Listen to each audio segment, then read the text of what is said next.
all morning.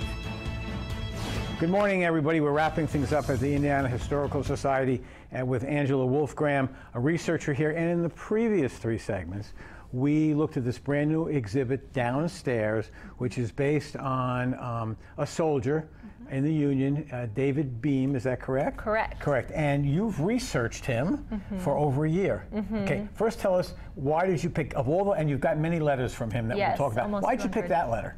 Yes.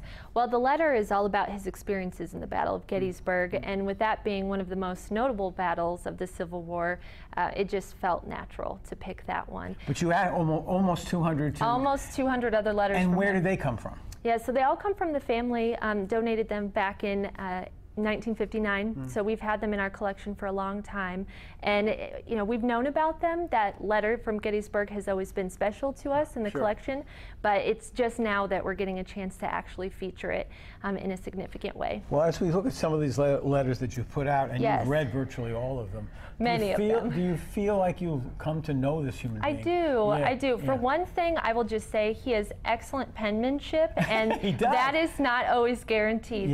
But in reading through them, I felt as though I got to know his relationship with his wife, Mahala, who we feature in the exhibit.